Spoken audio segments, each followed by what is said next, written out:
عزیز دوستوں نمشکار. عزیز دوستوں ایک صاحب کی میرے سامنے ایک ویڈیو آئی ہے جو پنجابیوں کی اوریجنلٹی اور ان کو جو مارشل ریس انگریزوں نے ڈکلیئر کیا تھا اس حوالے سے وہ پنجابیوں کی پوری ہسٹری بتا رہے ہیں.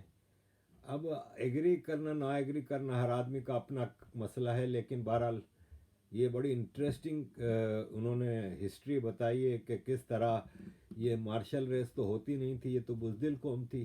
یہ ہر آنے والے انویڈر کو چپ چاپ راستہ دے دیتے تھے بغیر لڑے پڑے. جب پہلا انویژن بھارت پہ ہوا وہ محمد بن قاسم نے کیا تھا. راجہ داہر آف سندھ بہادری سے لڑے تھے، اور محمد بن قاسم اور اس کے بعد جو بنو امیہ کے جو انویڈرز آتے رہے ان کو بڑا مقابلہ کیا ہے سندھیوں نے. محمد بن قاسم وہ راجہ داہر کے بیٹے نے بھی پھر بڑا مقابلہ کیا، پھر آگے راجستھان گجرات ہر جگہ ان کو ٹاکرا ہوتا رہا. لیکن پنجابی تو اپنی مائیں بہنیں پیش کرتے تھے، اور خاص طور پہ میں بات کروں گا ان مسلمان پنجابیوں کی، کیونکہ جب پہلا انویژن ہوا تو اسی میں ہی یہ لیٹ گئے تھے اور جو مسلمان ہو گئے تھے.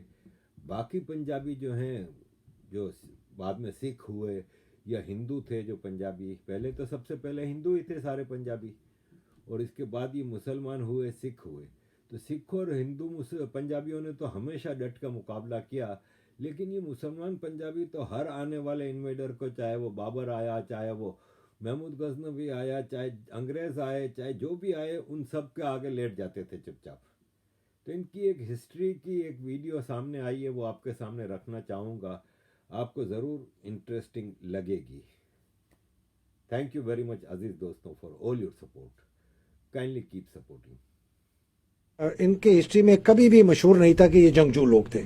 یہ سیڈنٹری لوگ تھے، فارمرز تھے، ایوالوڈ بڑی سوسائٹی تھی، انڈس ویلی آپ نے دیکھا، ٹیکسلا، یہ وہ، لیکن جنگجو نہیں تھے. تو ہم نے یہ دیکھا کہ باہر سے لوگ انویڈر آتے رہے اور یہاں لوگ ان کو ایکسیپٹ کرتے رہے. الیگزینڈر سے شروع کریں 1947 تک. الیگزینڈر کے بعد میں 710 پہ آ جاتا ہوں. محمد بن قاسم آئے، غزنویز آئے، غوریز آئے، ترکک جو سلیو ڈائنیسٹی ہے قطب الدین ایبک والی وہ آئے، خلجی آئے، تغلق آئے، لودھی آئے، پھر مغل آئے، بہت بڑی ان کے امپائر. پھر سکھ اپنے لوکل وہی بیچ میں سے اٹھے، اور وہ 3 ملین سکھ نے 77 ملین مسلمانوں کے اوپر حکمرانی کی، رنجیت سنگھ، پھر دورانی، نادر شاہ دورانی، پھر احمد شاہ ابدالی، اور پھر انگریز. اور یہ آپ دیکھ لیں یہ ہمیں لے گیا کہاں سے لے کر، ہمیں جی 710 سے میں آپ کو 1947 تک لے آیا. ابھی 1757، 1799 اور 1857 3 بہت ہمارے لیے امپورٹنٹ سال ہیں. 1757 میں پہلی بڑی شکست ہوئی پلاسی میں سراج الدولہ کی، جہاں سے مشہور میر جعفر کا نام آیا. ان کے کمانڈر ان چیف تھے، انہوں نے انگریزوں کے ساتھ مل کے. 1799 میں ٹیپو سلطان کی سیج آف سرنگا پٹم، جس کو کہا جاتا ہے 5 اپریل سے 4 مئی تک ہوئی، اور ان کو شہید کیا جاتا ہے اور وہاں قبضہ کر لیا. اور 1857 میں غدر جو ہے. اب اگر آپ ایک یہ دیکھیں کہ یہ ساری جنگیں جو ہے نا یہ ہو رہی ہیں عارفہ ایسٹ میں، یہ بنگال میں ہو رہی ہیں یا ساؤتھ میں. انڈس یہاں جو بیسن ہے نا پنجاب کا علاقہ، امن سے لسی پی کے یہ لوگ ماشاءاللہ سوئے ہوئے ہیں. لیکن جو سب سے حیران کن بات ہے وہ میں آپ کو بتاؤں، شاید پہلے بھی ذکر کیا ہو، 1857 کی جو بغاوت ہے یا جنگ آزادی پہلی ہم کہتے ہیں، اس کے اندر جو بغاوت کی انڈین ٹروپس نے اپنے انگریز افسروں کے خلاف، ان کے اندر بیشتر مسلمان اور ہندو تھے، بلکہ for every 7 6 were Hindus 1 was مسلم. تو بنگال کے مسلمان، بہار کے، اڑیسہ کے، تلنگانہ کے، ساؤتھ کے، اور ہندو، کہ انہوں نے بغاوت نہیں کی. پنجابی مسلم یونٹس نے، پٹھان یونٹس نے، سکھوں نے، اور یہ گورکھا جو تھے، انہوں نے بغاوت نہیں کی. یہ 4 جو ایتھنک گروپس ہیں انہوں نے بغاوت نہیں کی. اور جب 1857 کی واپس آرمی نے ٹیک اوور کیا دہلی کو، برٹش آرمی نے، 3/4 ان کی جو فوج تھی دیٹ کمپرائزڈ پنجابی مسلمانز، پٹھانس اینڈ سکھس. اور 2 ہفتے ریپ آف ڈیلی کہتے ہیں اس کو، جس کے اندر ہزاروں جو خواتین اور بربریت جو ہوئی. اس کے بعد انگریزوں نے کہا کہ جی یہ تو بین کر دو، اور انگریز کراؤن نے ٹیک اوور کر لیا. انہوں نے بین کر دی ساری آرمیز کو، ڈیزالو کر دیا. 3 تھیں، مدراس، بامبے اور بنگال.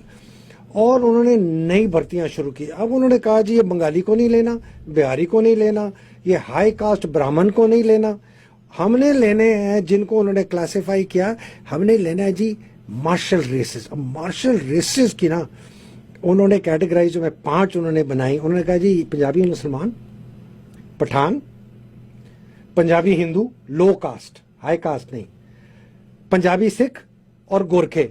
یہ 5 کیٹیگریز انہوں نے کہا جی یہ مارشل ریسز ہیں. مارشل ریس کی ان کی ڈسکرپشن بڑی انٹرسٹنگ ہے. وہ کہتے ہیں جنگجو ہیں، لڑاکو ہیں. ایک اچھی صفت، باقی ذرا 7 صفتیں آپ دیکھیں. 7 صفتیں ہیں: انٹلیکچولی انفیریئر ہیں، ذہن کمزور ہے، ان پڑھ ہیں یا پارٹلی ایجوکیٹڈ ہے، بالکل ان پڑھ ہیں یا تھوڑی سی ان کی ایجوکیشن ہے، اگریرین ہے، دیہاتی ہیں، لیکنگ انیشیٹو، خود فیصلہ کرنے کی صلاحیت نہیں رکھتے، lacking leadership to command troops کو قیادت نہیں کر سکتے، ایزیئر ٹو کنٹرول، آسانی سے قابو کر سکتے ہیں ان کو، اور یہ کبھی بھی بغاوت نہیں کریں گے اور ہمارے وفادار رہیں گے. یہ تھی ان کی ڈیفینیشن مارشل ریس کی. ادھر سے انہوں نے بھرتیاں کی. 1857 سے لے کر انہوں نے 1947 تک جو فوج بنائی وہ ان مارشل ریسز سے بنائی، اور اس بیسس پہ بنائی جو میں نے آپ کو بھی بتا دیا ہے. میری اپنی یونٹ 15 پنجاب، جس کو ہم بڑے فخر سے 33 پنجابی محمدنز کہتے ہیں، اسی کرائٹیریا کے تحت اس کو ریز کیا گیا تھا. میں آپ کو بتاؤں عارفہ، ایک بہت شرمناک میں نے خود ایک یونٹ میں اس کا نام نہیں لیتا، اب انہوں نے وہ ہٹا دیا ہے. وہ بڑے پراؤڈلی اپنے میس میں، اپنے بیٹل آنرز میں دا بیٹل آف سرنگا پٹن اپنا بیٹل آنر دکھاتے تھے کہ یہ ہم نے سرنگا پٹن پر ٹیپو سلطان کے خلاف یہ ہماری یونٹ لڑی تھی، ہم نے فتح کیا. یہ ہے لیگسی اور یہ ہے مائنڈ سیٹ. یہ آپ کو سمجھنا پڑے گا. 1947 میں جب پارٹیشن ہوا، کوئی چینج نہیں آیا اس مائنڈ سیٹ میں. اور یہ صرف فوج کے اندر نہیں تھا. دیکھیں جی انگریزوں کو کیا چاہیے تھا؟ 3 چیزیں چاہیے تھی جب کراؤن نے ٹیک اوور کیا. ان کا جی سب سے پہلے تو ہے کہ بغاوت پھر نہ ہو، تو سخت کنٹرول رکھو، قابو کرو کہ اس کے بعد بغاوت نہ ہو. اس کے لیے ایسی فوج بناؤ جو ہمارے کنٹرول میں ہو، اگر لوگوں کے خلاف بھی استعمال کرنا پڑے تو ہم کریں گے. تیسرا ان کا مقصد عارفہ یہ تھا کہ وہاں سے جتنی دولت ہے اس کو نکال کے ہم انگلستان لے جائیں. تو کنٹرول، ایڈمنسٹریٹو کریک ڈاؤن اور ایکسٹریکٹو اکانومی، یہ 3 ان کے مقصد تھے. اس کے تحت انہوں نے فوج بنائی، اس کے تحت انہوں نے بیوروکریسی بنائی، اس کے تحت انہوں نے جوڈیشری بنائی، اس کے تحت انہوں نے پولیس بنائی. 1947 آیا، کوئی تبدیلی ہم نے نہیں کی. ہندوستان نے تھوڑی بہت تبدیلی ضرور کی. انہوں نے اپنی فوج کو ماتحت لیا ہے سویلین رول کے. ہمارے فوج کو سویلین کورٹ کے ماتحت نہیں لائے گا، آج تک نہیں لا سکتے. ابھی تک کوئی فوجی سول کورٹ میں، ہائی کورٹ میں نہیں جا سکتا. اور ہمارا جوڈیشری، ہماری پولیس، ہمارا بیوروکریسی، ہماری فوج وہی ذہنیت. پہلے دن سے ہم ایک افسر کو لے کے جاتے ہیں پی ایم اے میں، ہم اس کے ذہن میں ایک سپیریئر انسان ہونے کی ایک بیج کو بوتے ہیں، اور ہم استعمال کرتے ہیں لفظ don't talk like a bloody civilian, معافی چاہ کہ ایک ایسے سویلین کی طرح بات نہ کرو، مطلب کہ ٹھیک طرح بات کرو. Don't stand like a civilian, مطلب ٹھیک ہو کے کھڑے ہو. یہ سویلین ڈھیلے طریقے، یہ ذہن ینگ ہے. دیکھ 18-19 سال کا بچہ کتنا امپریشنیبل اس کا آپ سوچیں.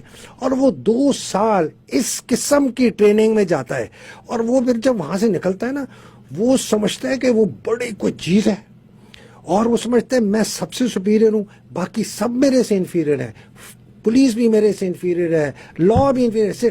وہ کہتا ہے میں پہلے سپاہی ہوں بعد میں سٹیزن.